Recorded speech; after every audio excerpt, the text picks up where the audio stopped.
Good morning, and welcome to our Friday Facts and Fun. In today's episode, we will be talking about the moon. But before that, did you know that the Hondo Public Library is one of the recipients of the NASA at My Library Eclipse, a national Earth and space science initiative that connects NASA, public libraries, and their communities? We will be holding a lot of activities or programs prior to the 2024 solar eclipse, so watch out for posts or advertisements so you can be guaranteed a spot in the programs. These are surely programs that would interest the whole family. A lot of excitement happening at your Hondo Public Library. Now, 2 weeks ago, we had to change our clocks 1 hour ahead for spring forward. This means we get an extra hour of daylight to work or play outside. Isn't that marvelous? We know exactly what time it is on Earth, right? But do you know what time it is on the moon? According to InterestingFacts.com's article, it's been 50 years since humans walked on the surface of the moon, but our half-century of lunar longing is quickly coming to an end. Space agencies and private companies are preparing a deluge of missions to our celestial neighbor with the ultimate goal of establishing a base camp on its surface. While scientists are trying to solve the myriad issues presented by living on the moon, food, water, and shelter being chief among them, there's another not insignificant question that needs answering. What time it is on the moon? Moon missions in the past have operated on their own various timescales in relation to coordinated universal time. But the short answer is we don't really know because we haven't decided yet. They further said that in November 2022, representatives of space science agencies around the world gathered at a European Space Agency facility in the Netherlands to answer this very question. But creating a time for the moon isn't easy.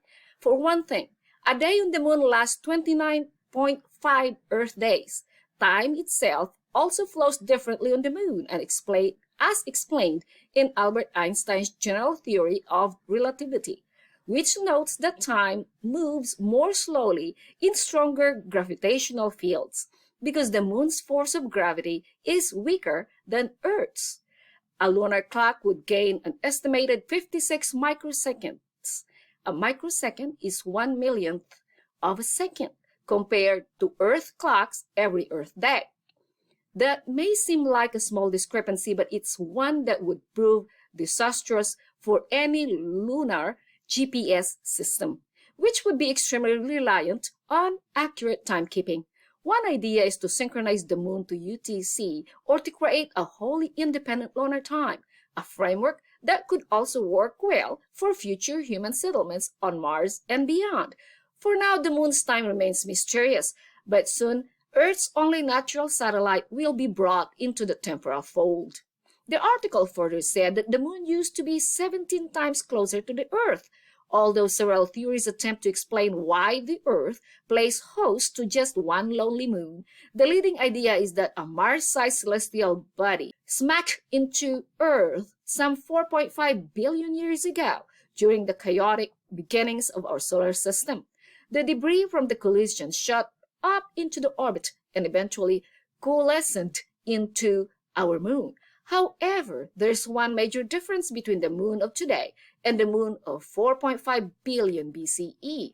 Scientists estimate the moon was around 14,000 miles away back then, compared to the 250,000-mile distance today. As a result, Earth's ancient skies would have been dominated by an enormous, dull red moon roiling with magma.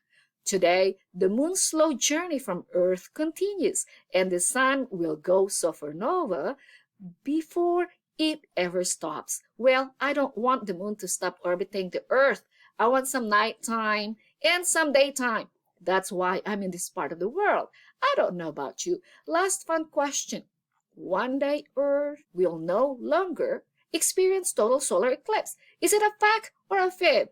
InterestingFacts.com stated that it is a fact. The moon and sun appear roughly the same size in the sky, but every year the moon nudges 1.5 inches away from the Earth. So in 600 million years, total solar eclipses where the moon blacks out the sun, will become what's called annular eclipses, where a thin solar ring is visible. Anyway, if you want more interesting facts, visit interestingfacts.com.